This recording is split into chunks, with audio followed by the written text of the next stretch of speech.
Assalamualaikum, nama saya Muhammad Syahrul Mukis Hanifah, nombor metrik F1014. Hari ini saya nak bentangkan tentang pembangunan hijau dalam kursus Engineering in Society. Saya pergi kepada slide yang pertama, iaitu elemen utama dalam pembangunan hijau. Ianya mempunyai 3 elemen, iaitu reka bentuk, teknologi pintar dan juga bahan. Saya pergi secara lebih mendalam tentang elemen utama bagi pembangunan hijau yang kumpulan saya telah pilih, iaitu Park Royal Collection Pickering. Yang pertama, dari segi reka bentuk. Reka bentuk bangunan ini berkonsepkan hotel garden dengan taman langit dan dinding hijau. Reka bentuk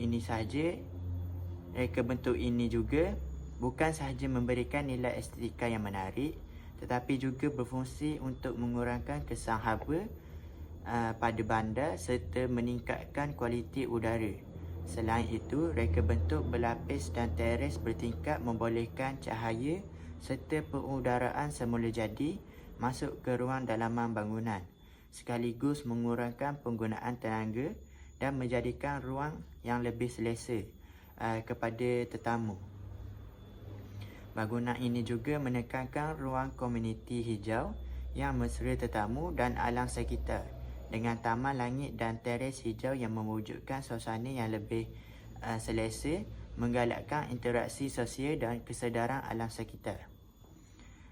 Dari segi elemen bahan, Park Royal Collection Pickering menggunakan bahan binaan lestari dan boleh dikita semula seperti kayu daripada hutan mampan dan kaca penebak haba yang membantu menjimatkan tenaga serta mengurangkan penggunaan pendingin hawa. Selain itu, hotel ini juga mengurangkan penggunaan plastik sekali guna dengan menggantikan kepada botol kaca dan perabot mesra alam, menunjukkan komitmen terhadap pengurangan sisa dan kelestarian alam sekitar. Akhir sekali, dari segi elemen teknologi pintar, Park Royal Collection Pickering menggunakan sensor gerakan untuk lampu dan pendingin hawa, sistem penuaian air hujan serta penapisan air bilik, serta sistem pengurusan bangunan pintar yang digabungkan dengan tenaga solar. Langkah ini membantu meningkatkan kecekapan tenaga dan mengurangkan kesan terhadap alam sekitar. Ini pula adalah gambar bangunan hijau iaitu Park Royal Collection Pickering yang telah dipilih oleh kumpulan kami. Saya pergi kepada slide yang seterusnya, iaitu pengenalan terperinci tentang bangunan hijau. Untuk pengenalan umum, bangunan ini merupakan sebuah hotel yang ikonik di pusat bandar Singapura. Ianya juga terkenal sebagai contoh unggul seni bina hijau dan digelar sebagai hotel dalam taman kerana reka bentuk yang menekankan kehijauan serta integrasi dengan alam sekitar. Untuk ciri-ciri dan kelestarian pula adalah bangunan ini pengumpulan dan penggunaan semula air hujan untuk menyiram tumbuhan, sistem pencahayaan pintar dan cekat tenaga yang mengurangkan penggunaan elektrik dan penggunaan bahan binaan mesra alam serta reka bentuk yang mengoptimalkan cahaya matahari semula jadi. Untuk reka bentuk dan konsep hijau, bangunan ini mempunyai taman langit Sky Garden seluas lebih daripada 15,000 meter yang meliputi kawasan setara dengan lebih daripada 2 kali saiz tapak binaan. Ia juga dipenuhi dengan pokok tumbuhan tropikal, air terjun buatan dan kolam renang infinity yang memberikan suasana seperti berada di alam semula jadi. Dan reka bentuk landscape yang berlapis menyerupai teras sawah padi, melambangkan keseimbangan antara pembangunan moden dan ekologi tropikal. Dan yang terakhir, pencapaian dan pengiktirafan. Bangunan ini diiktiraf secara global sebagai salah satu bangunan hijau ikonik di Asia dan menjadi rujukan utama dalam reka bentuk hotel mesra alam dan konsep seni bina mampat. Jadi sekadar itu sahaja daripada saya. Saya serahkan pembentangan ini kepada rakan saya untuk menyambung pembentangan yang seterusnya. Assalamualaikum. Nama saya Ahmad Falahuddin bin Saiful Hafizi, Kad Matrik 13 DKA F1008. Hari ini saya akan membentangkan tentang bangunan hijau. Ini gambar dan fungsi teknologi hijau pada bangunan yang kami pilih, iaitu Park Royal Collection Pickering di Singapura. Green teknologi yang digunakan ialah Sky Garden and Vertical Greenly. Lebih 200% kawasan hijau ditambah pada struktur bangunan berfungsi serat haba dan menghasilkan oksigen dan kurangkan suhu pada persekitaran bangunan.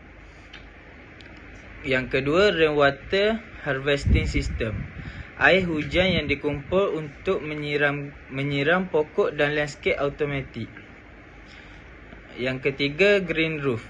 Bumbung yang ditanam dengan rumput dan pokok kecil yang jadi penembak haba pada dan